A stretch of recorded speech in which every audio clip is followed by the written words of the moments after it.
Today on the Sauna Bench, we head to Oslo, Norway, and visit with the folks at Oslo Badstuforening, which is Oslo Sauna Association. This is my second trip to Norway in as many years, and they say that you never step into the same river twice, and I'll contend that we never sit on the same sauna bench twice.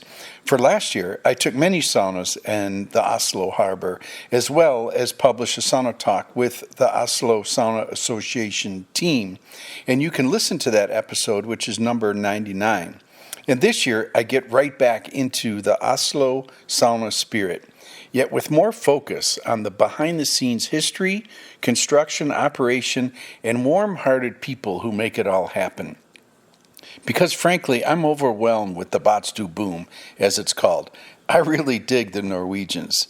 They have sauna, Badstu, deep in their Viking history. They approach it with depth and culture like the Finns, but with open-minded, collaborative, artful attention and appreciation like the Brits. And without the capitalistic franchise, money-to-be-made CEO Instagramification land grab of many Americans. Take this Sauna Talk as example. Main guests on this show are Ragna, the Secretary General from Oslo Badstuforening, and Aslak, who also has an official sounding title at Oslo Badstuforening along the lines of Chief Operations Manager, which could mean loading firewood in the morning and replacing a burned-out stove in the afternoon. And we get to sauna serendipity, also as Hannah Mary Goodland joins us from Har Sauna, which is located way up north in the British Isles. Har Sauna is the first mobile sauna in Scotland. Hannah Mary is also in Oslo, and so what better than a bunch of sauna business folks from a few different countries sauna talking it out on the bench while overlooking the fjord in Oslo.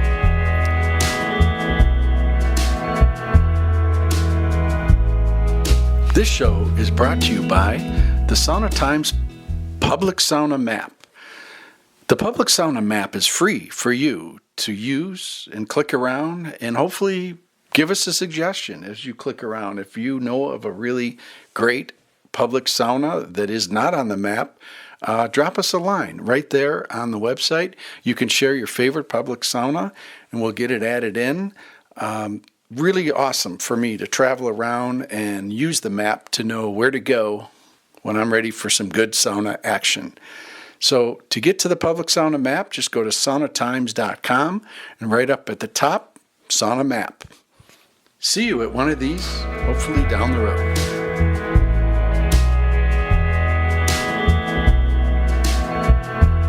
Well, as we know, Sauna Talk is best on the bench, and I'm on the bench in Oslo, Norway. And to my left is Aslak. And to my right, Ragna. And your titles? Oh, in my English title, I have to figure it out right now, and it's Operational Manager. For? Oslo Badstuforening, Oslo Sauna Association. And how many saunas are under your operational ship? Right now it's so many that I've lost count, but I think 22. No, it's 25. 25. Oh my. Yes. 25. And Ragna, your title and role? It's Secretary General. Very fancy. I know. It's funny. You beat me to it. This is one of the things I love about you Norwegians is you're very good with titles. Yes. I was mentioning, oh yes, I've had dinner. I was invited to dinner last night with the Secretary General of the Oslo Sauna Association. Did I get that all right? That's correct. Yeah, and thank you for last night. It was great to come into town and be welcomed. And Ragna took me to my favorite, which is wood-fired pizza. It's a good travel. It's a good sauna travel staple. You know, you get the good foundation and all that. Sushi's also very good. I had some nice salmon before I came, just very light and miso soup and stuff. So. It's good. I prefer sushi before sauna. Yeah. Not pizza. I know. Pizza after. Yeah. Yeah. Sushi before, right? Like, because it's about being light, and some electrolytes things like that. So I thought we'd just take a moment before we make some lolu and discuss a little bit about the organization, and maybe we could start it with something a little bit broader first and just talk about Sauna Badstu in Norway and what has happened really since I'd like to kind of benchmark it at 2016. Yes. Is when kind of things got rolling with your organization. But fast forward to today, can you kind of paint a picture? I'll stay with you, Ragna, on this. Where is this it's for the average Norwegian compared to 10 years ago? Like where are things at sauna Badstu wise? Now sauna is a thing in Norway. I wouldn't say it was that in 2016. I mean, people did sauna, but now it's more for the people, for everyone. Yeah, and for everyone, that means young, age. Yeah, kids, grown-ups, older people, I mean, people with disabilities. We have this new universally designed sauna for people in wheelchairs, etc. And it's a sauna boom in Norway. It's popping up everywhere. Yeah. And that happened in the last 5 years. Mm-hmm. Yeah, it was in the beginning. It was like almost every guest we had, they were young adults, some from 25 to 35. That was very typical in the start. But when it became more known and more common, it started to spread out. So now it's people in all ages. Yeah. I think it's very typical. When a product is new, it's mostly the young people who start it. But now everyone discovered that this is a very nice thing to do. Yeah, and staying on that, it's also crossing many income levels and demographics. Can you speak to that, like as it relates? I mean, this isn't just some coffee shop barista on her bike coming over for a sauna round, right? It's hitting many types of demographics within your country, right? Well, I think the product itself is it's easy for people to enjoy. So having experience very cold and very warm, and having a sauna on the water is something that appeals to everyone, I think.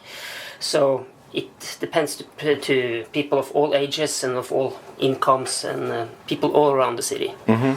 And staying on that, if we were to kind of poll or stick around and ask 100 guests right now, where are you from? If you had to kind of project or put some generalization on that, Ragna, what would you say? Where are they from? I know it's going to be a mixed bag, but how would you project 100 people right now? At Oslo Badstuforening? Yeah. I would say 70 of them are Norwegians. 30 is tourists or visiting. Mm-hmm. I would say maybe of the 150 is between 20 and 40, and sure. The rest is a mix with younger, older. And I know it's an unfair question but I have to give you credit. You didn't say it depends. You took a shot. I took a shot. Yeah, that's cool. So you have this 70-30 locals tourists. Yes. How would that change through the year as the year moves along? It's definitely more tourists in the summer. Yeah. Yes. Does it ever go 70-30 the other way? I don't think so. Yeah. Maybe 50-50. And I know the Norwegians love to talk with the tourists, and also the other way around. Yeah. It's the best place to go if you want to meet like a Oslo citizen and get good tips to what to do or how Norwegians are. A great point to that. It's there's been I just came off the British Sauna Summit, and this has been picked up where the idea this is the new pub, the third space of meeting, and people are drinking less and doing more into healthy activities and that. So it used to be the bar, the pub is where you could meet locals, but to your point, this is where spontaneous conversations. That's true. Yeah. And we also have free sauna for refugees every weekday. Wow. And I know that Norwegians love to connect with. It's often Ukrainians who come then. That's amazing. So that's a good meeting point between Ukrainians and Norwegians. And I know you're really set up on sauna aid. So thank you. Yeah. Yeah, great. This is Yeah, wow, we could go in on that one. And what's it like for you? Have you sat on the bench and had spontaneous connections with Ukrainians yourself? I have. Can you share a little family. bit for listeners what that experience was like? I mean, they didn't speak that well English, but we had a good conversation about water, and I thought it was good that they brought their kids, etc. So that was really nice to see a whole family here. Yeah, and you Like sauna small with kids. your son quite a bit. I do, and he's 8. So Wow, cool. Yeah. I like that more and more kids are getting into the sauna. Yeah. I know that Aslak doesn't like it since he's the head of security and risk management. Risk but- management. Cool. We'll get on that for a minute, but staying on the Ukrainian front a little bit. I would imagine that it's wonderful because the shallow conversation could be like, oh, you're leaving, you've left your town that is now blown up. Yeah. What's that like? All of this obvious conversation. But when you answered that, you're talking about simple things like the heat and the water. And water and like daily life. Daily So, life. Yeah. Yeah. And I think that's a testament to Badstu, to sauna, that we are all one and we're just focusing on, come on in. We're all just focusing on the present moment Yeah, without our phones. that's true. Yeah. You feeling it? I'm feeling it. Cool. Director of Security and Operations. Kids are allowed? Unfortunately, yes. Yeah. Okay. When you're responsible for security, I guess your job is to walk around and be paranoid all the time. So it was easier in the start than when everyone were young adults, everyone very healthy. And to be a little bit honest, older people are a little bit more of a risk of hurting themselves, obviously. Sure. So it's a little bit bigger risk. But it's kind of the arc, isn't it? Where young children, and the elderly fall into the same vulnerability space. yeah, they do. But that being said, things has gone ridiculously well, actually. We have so many people. We have 200,000 guests or more. 50,000. 250,000 be exact every year, and almost everyone go for a swim, and we have very little accidents. So I guess my conclusion is overall that it's very, very safe activity. How would you attribute that? It's a leading question, Aslak, but how do you attribute the fact that there's so many moving parts and bodies and people coming and going, and this would never pass in America because we are all about you have to pass regulations in terms of the width of your stairs, and you can't have heights. Maybe it's a little more German-like in that regard about safety measures, and you get inspected and stuff like that. You guys here are walking a tightrope in terms of the layout and the design, being very bohemian and natural and organic and unstructured, if I could use those kind of words. But there's a self-regulation that's going on where people aren't falling over themselves and injuring. You're saying, how does that happen? I mean, how does that work itself out? Well, the official answer would be that we do such a great job with security that it doesn't happen accidents. But I think the more real answer is that this activity is surprisingly safe. Yeah. Good. You would expect that ice coming from 100 degrees and jumping into water that has 2 degrees Celsius. I mean, that is almost very close to the freezing point. I don't know what it is in Fahrenheit, but it's very cold. You would expect that to be very dangerous. But just with the statistics that we have over here, it's surprisingly safe. And it's also my experience that it's almost that the more precautions and safety activities we do, the more accidents we have. And the thing is that because when we have, sort of a low level of security, if there's no lights, if you don't remove the ice, people tend to be very careful. But when you have a spotlights on and you try to remove the ice, people expect it to be safe anywhere, and they start to run around and be not act very, very safe. So it's a sort of like this paradox where you have more accidents, the more safety level, the more you upper your safety game. Wow, that's beautiful. Really well said. Yeah, I'm trying to label this now, like the Aslak method of self-regulation. Yeah, don't quote me on that one. That we will have a low level of security, but we still try to do what we can to put up fences and to have as good space as we can, blah blah blah, all these kind of things, and try to remove the ice. But it's still a little bit of a paradox. It's a great paradox. Yeah, I'm going to try to unravel that one in my own head. When I guess any comment to that? I mean, that alone is remarkable. I don't want to keep beating the point that you made. Was so good. Any comment to that? It's a very good point. Yeah, that's great. Let's talk a little bit about just the simple numbers. Do either of you want to tackle the number of saunas, the number of guests? And I'd like to get that on record again. For those listening, it was a year ago that I was sitting on the same sauna bench, and we're going to talk about this sauna in a quick minute. But what has changed in a year? And Ragna, over to you. Tell us the numbers, like the numbers of guests, the numbers of saunas, a little framework of Oslo Sauna Association.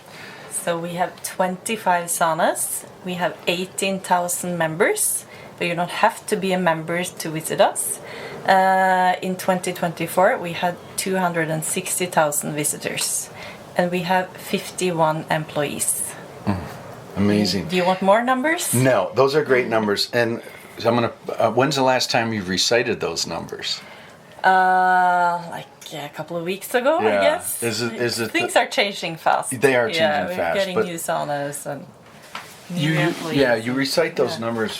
What, for journalists, for media, mainly? Oh yeah, all of the time. Yeah, they're so impressed. Yeah, and what do the media, like when they come to town and want to visit about this organization and stuff, like what do they generally want to take away? And when you read the follow-up articles, is there a common theme that they're reaching for, the journalists that you visit with? That Oslo is the new sauna capital. We're fighting with Helsinki, so that's the takeout. And maybe that it's the floating saunas are so special in Norway and Oslo. Yeah. Out of the 20, did you say 22? 25. 25. How many are floating? I think it's about 20. Is that correct? Yeah. Yeah, around that 18. Yeah.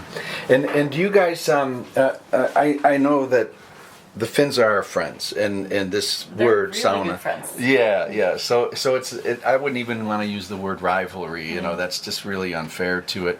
But yeah, I mean, a journalist is going to want to pull that out about the Norwegians are so much more here and there and stuff. How staying with you on this, how do you balance that? Like, what is your personal approach to the Finnish version of what we're doing as it relates to the Norwegian Badstu culture that's just happening, as you mentioned, so quickly, and you guys are creating your own culture around this. How do you balance that personally?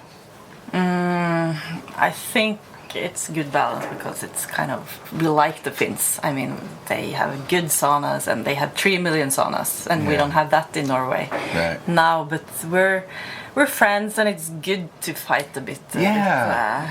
Friendly fights. Yeah, so that's what we're having. Cool. But we're still having very good Finnish friends, and we have Finnish experts over here to look at our saunas, and we keep the Finns very dear and close to our heart. But still, we like to challenge them, and we're doing a lot of innovation. Let's talk on that. And also it's my favorite thing to discuss with the Finns is sauna, and try to challenge them a little bit. That's my favorite type of discussion that we have. It can be very fierceful, but it's always with a good heart at the end. I agree with you on that, and you and I are kindred spirits on that level. What would be an example of a challenge or a discussion? It could be things that I disagree with. Is that they have sort of an answer of how a sauna should be. And I have more the approach that people are different, and it can be different types. Some people say that if it's below 80 degrees, it's not a sauna. They have these very strict definitions. And I guess in Norway we're a little bit open. That sauna can be colder, it can be warmer, it can be with lots of windows or without windows. It can be anything really. Cool. On that, what is your personal preference in terms of some of these dynamics of, like, call it temperature and design? I mean, do you have a personal preference, or do you like the full rainbow of design? Well, I do like, and I guess I like variation is my normal answer. I like saunas to be warm sometimes, I like it to not be so warm sometimes, I like to have a view, but it's sometimes nice to sit in a very, very dark, small sauna, for instance, or a smoke sauna. So I don't like to say that this is my favorite sauna, because I like the variation. Cool. And that's my goal a little bit for Oslo Badstuforening, that we shouldn't have saunas that are just this way or are just this way. I want to have the full variation, big and small and very pretty and very worn out, like the one we are sitting in now, built with recycled materials. Yeah. I think it's my goal to have a big variation in our sauna in whatever way we can. So the sauna we're sitting in, Aslak, is got a lot of spiritual patina. I mean, you can look around here and it's very organic. I suppose the Swede would really frown on this. I noticed the Swede style is very austere and clean, you know, very pure and clean in their design. And the Finns, they like root saunas like this, I would say, but this is like serious roots sauna. For listeners of Sauna Talk, describe which of the, first of all, how many saunas are in this cluster where we're sitting? Oh, how many is it? Is it, I have to just count very quick? Yeah, see, he knows them all, doesn't he? 6, 9 saunas there are here. And they're all bundled together, all floating and forming this free spirit of come into whichever one you're in the mood for, right?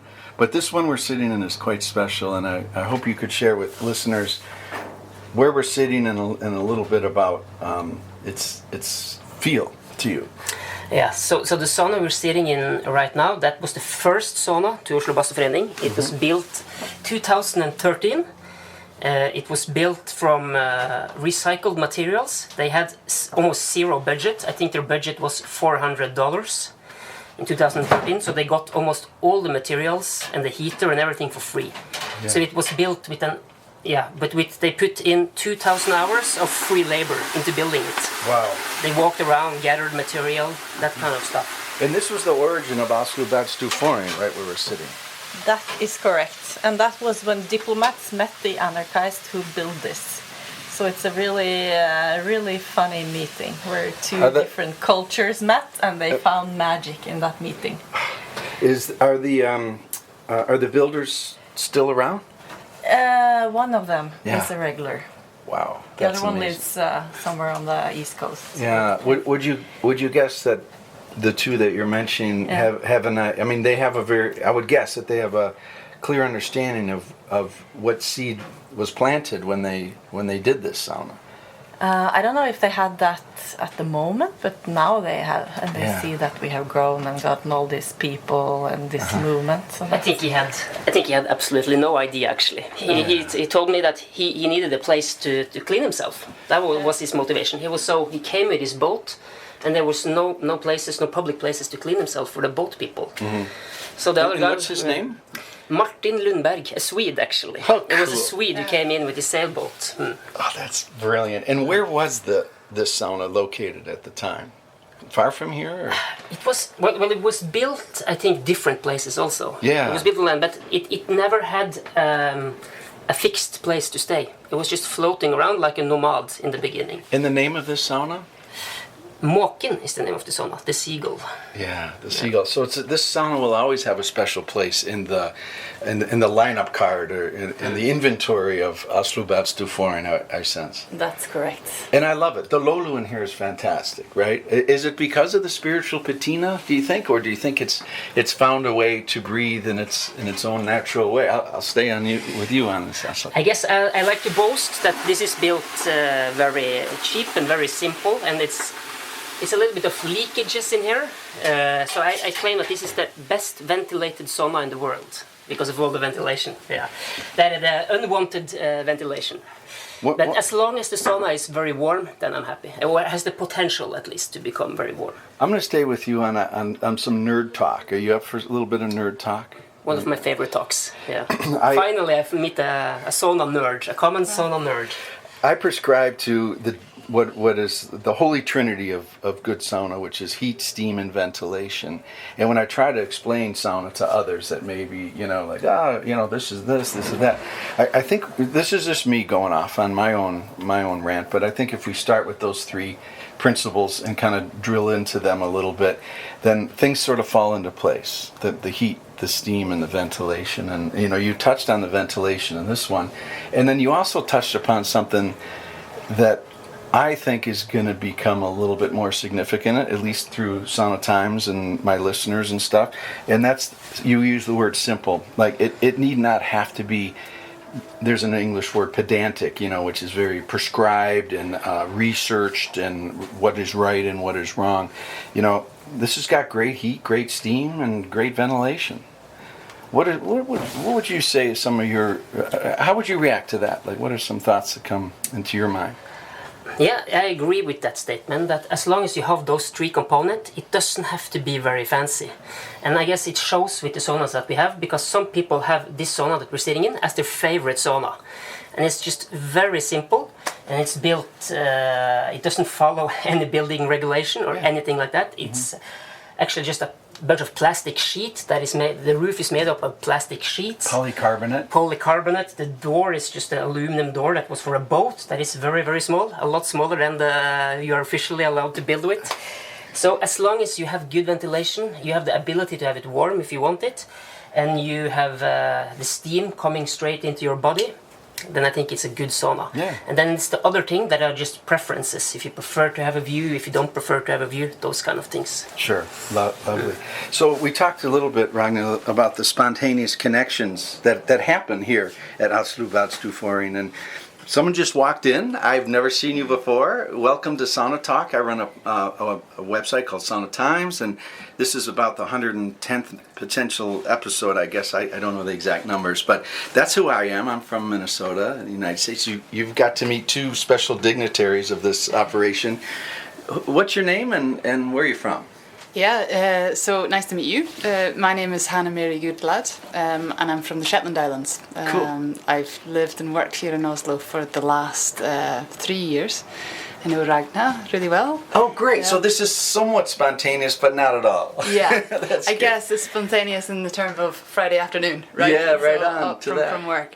Yeah. And we run a sauna company in Scotland, and we were inspired by Oslo Badstuforening 5 years ago. Yeah. So we set up Scotland's first outdoor sauna. Fantastic. And the name? The name is Har, which is a Scottish word that means the sea mist that rolls off the North Sea. Lovely. Yeah. A little bit like the loilie when you put it on. Should we do one more? Loli? Could do. Yeah, thank you. And you live in Oslo now, did you say, or are you based in Scotland? Based back in Scotland now, as of last month, but lived here for 3 years. Yeah. Oh, wow. So much to share on that.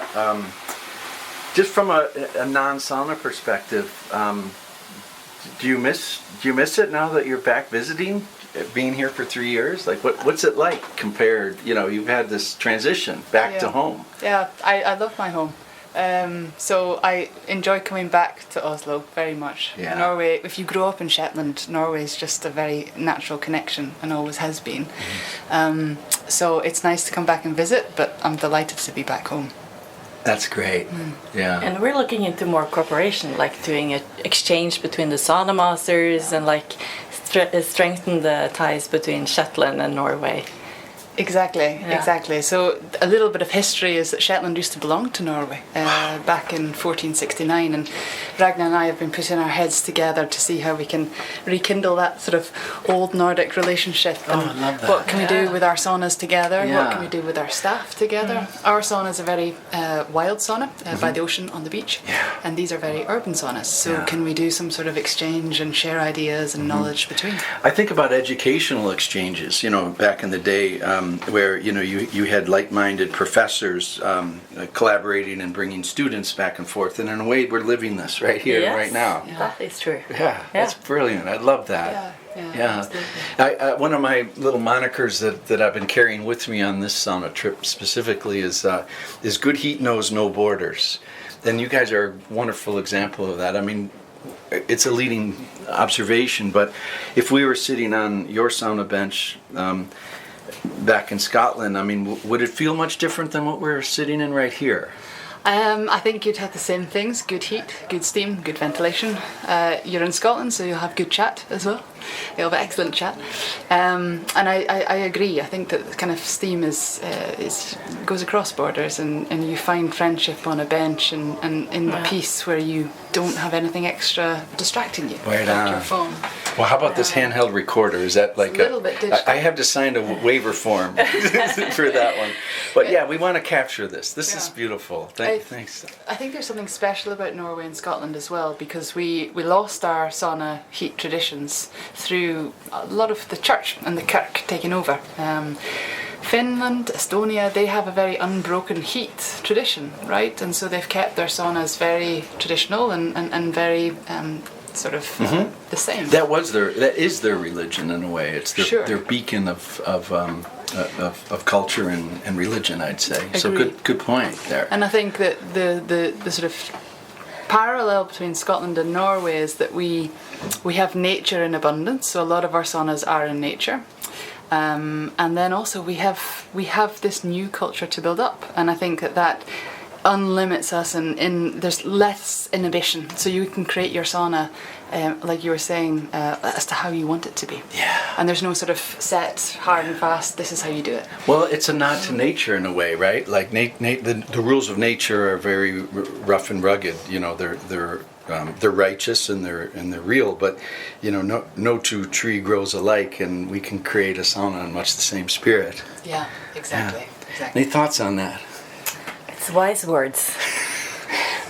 And let me also, I think one part which is very essential, or at least very important to have a good social dynamic in the sauna is the sea, or at least the ability to cool down.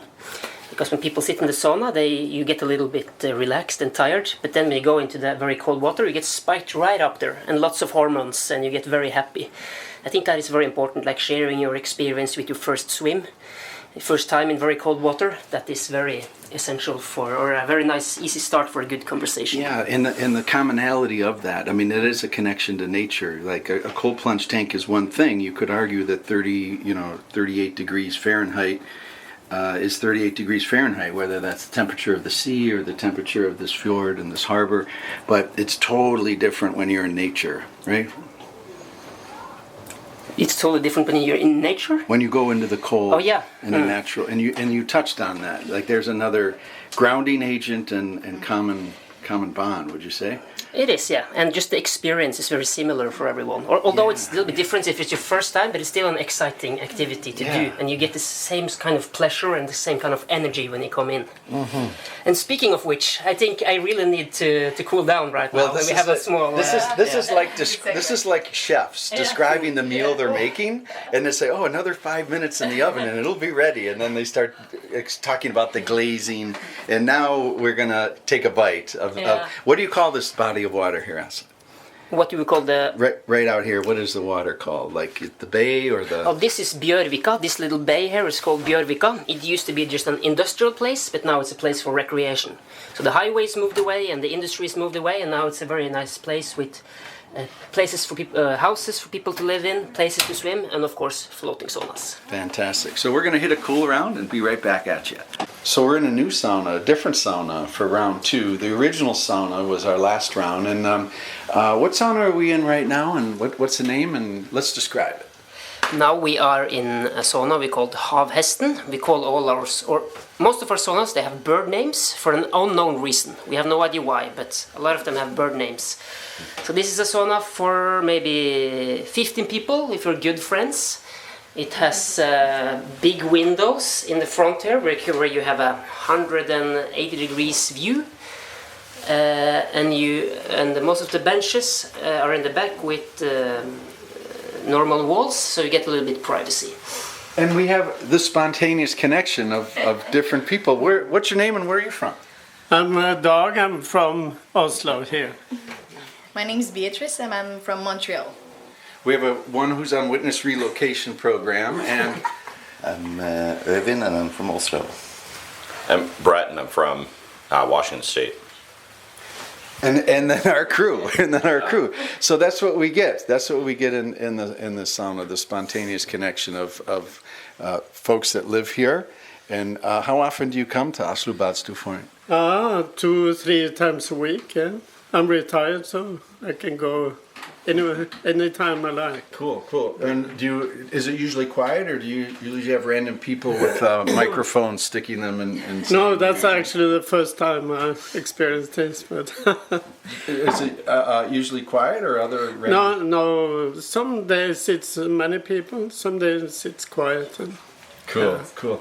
Anyone want to say anything before we're just going to have a quick little chat? Thank you for allowing us here to chat here. Anything anyone wants to share? Okay, so we're going to talk 3 quick subjects and we'll wrap up this sauna talk, okay? And I'm going to try to remember them.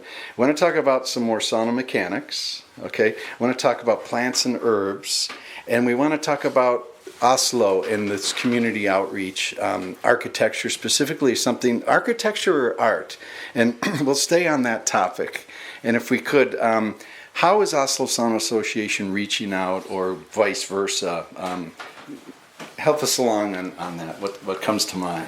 I mean, we have used architects almost to all of our saunas, and it's become very important that the saunas are unique and has like a design or special feature. And we see that now with Trosten, one of our new sauna that newly was in the Times magazine as one of the 100 most beautiful places or something like that. And that's because of the architecture. And then we use the world-known architect Studio Herreros. And now we're looking into a new architecture project, so it's very important for us to use. And it's a push and a pull, and what I mean by that is the architects are coming to you, to your organization, as much as you seeking out their services. Did I get that right? That is correct. Everybody wants to draw saunas for us now. That's very cool. Mechanics. Can we nerd out about that? Yeah, right. So tell me a typical day in the life of Aslak. Oh, well, these days I'm quite a bit at the office, and then that is I use quite a bit of time planning for new saunas, planning for new project, buying sauna equipment. I like to say that if you want to wear something out as fast as possible, you build floating saunas for public use. Yeah. So our saunas, they are open from 7 in the morning to 23 at night, with people there entire day bringing in water, salt water, steam and everything. So the saunas get very fast. They get tired very fast. Yeah. So I do the maintenance. We work with safety. We have 2 carpenters these days that work full time, going around maintaining saunas, building things for us.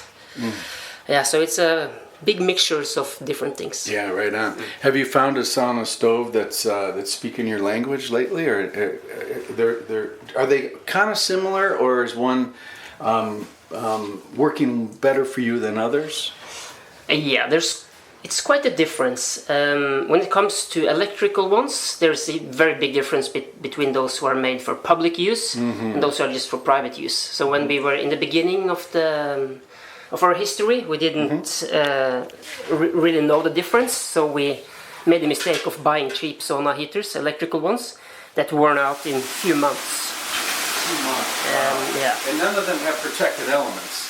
No, the cheap ones, the one for private use, don't. So that was the first thing we noticed, that you need to buy special heaters for public use, for very hard public use. Right on. And but when it comes to wood-fired saunas, we haven't solved the issues quite yet. But I've heard of some very good heaters from America, apparently. Yeah. Should we get one going in the next couple hours?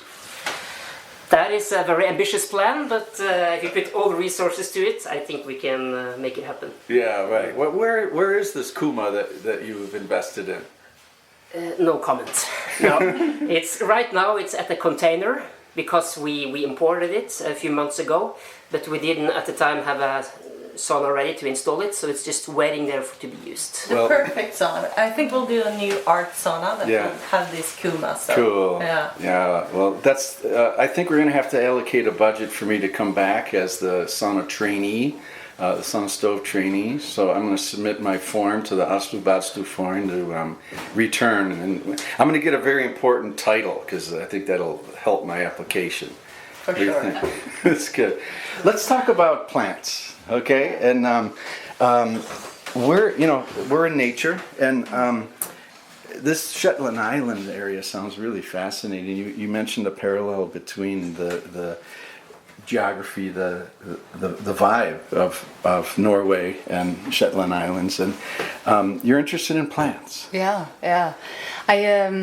So I think that, as I was saying, Norway and Scotland, we have this ability to create cathedrals of nature in our saunas, and Ragna's talking about the art that she brings into our saunas and the design. And we started to explore about how can you actually bring nature into the sauna more than just a view, and more than just being a sauna in nature. So we started to experience and experiment with what was around us.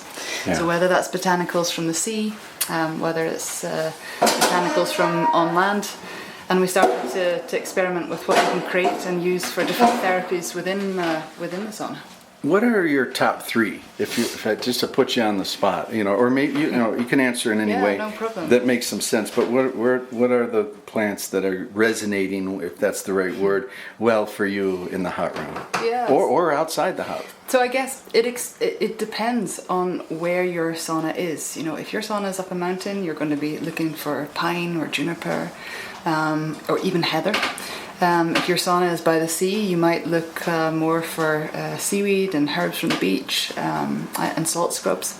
Yeah. Moorland, you've got abundance of peat in Scotland that we use for peat masks, and we take seaweed for salt scrubs, and then we use botanicals and herbs and different plants for soaks for your hair, for an alternative to using oils on the stove. It sounds like this is so vast and wide. Have you considered writing a book about this? Yeah, that's a nice segue, Glenn. Yeah, I am writing a book about this because I've been a passionate forager all my life. Wow. I love getting in nature, and I want to open that up for people in the same way. Using nature, using what you can find around you underneath your feet should be really accessible, and people shouldn't be scared of it. There's a good 15 or 20 plants in the UK that you can find in abundance and find safely and use for your own benefit in a sauna, and I want to open that up for people. Thank you. Beautiful. Well said. I try not to talk about me too much, but I have to share a story about balsam. You know balsam? Mm-hmm. Is that it? Yeah. Mm-hmm. That's a species I've kind of fallen in love with as it relates to sauna. There's a balsam tree right outside my wood-burning sauna at the island in northern Minnesota, and I'll take a sprig of that, just a little branch of that, and I have an old nail in my hot room, and I'll hang that. Oh, fantastic. And there's something so simple like that. It returns such a great feel and smell into the hot room.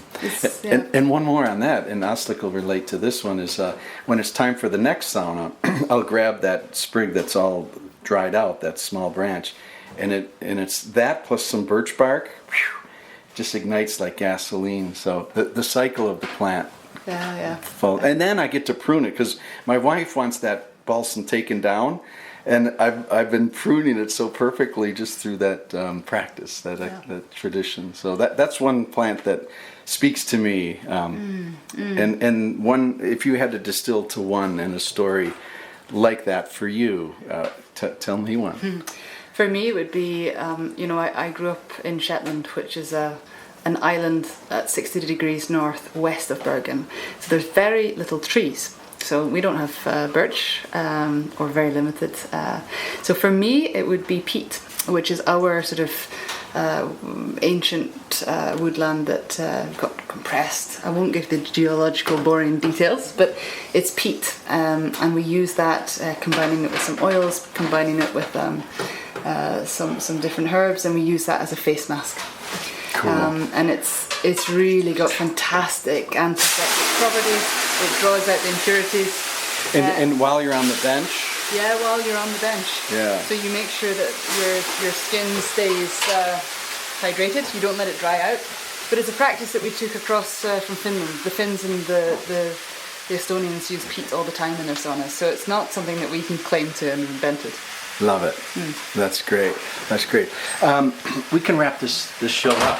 Thanks for listening to Sauna Talk. It's wonderful to have this. It's hard. It's hard to travel and dig sauna and have it spontaneous, while also wanting to capture some of these wonderful, wonderful conversations and keeping it organic. So, final words as we wrap up this Sauna Talk. I could throw a question your way, or just final comments. How about this one? We'll do both. Final thought, comment for listeners to Sauna Talk, number one. And number two is, you wake up and you know it's a sauna day, like today. What is your favorite moment of the day when sauna is involved in your day? The anticipation, the first lolu, the stepping in, the sea. So a twofold question. We'll stay here. So I think I'll answer your second question first.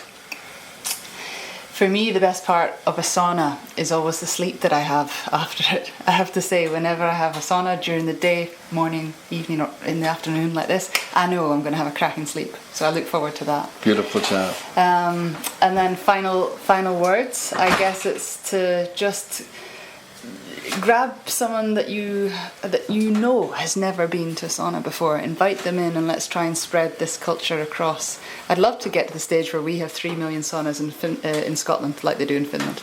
Beautifully said. And once again, your full name and how do people find you? So my name is Hannah Mary Goodlad, and I'm one of the co-founders of Har Sauna, and you'll find us at harsauna.com. All right, so I'll do the same. I'll answer the second question first. My favorite part with the sauna is the first time you fire it up when it's newly built.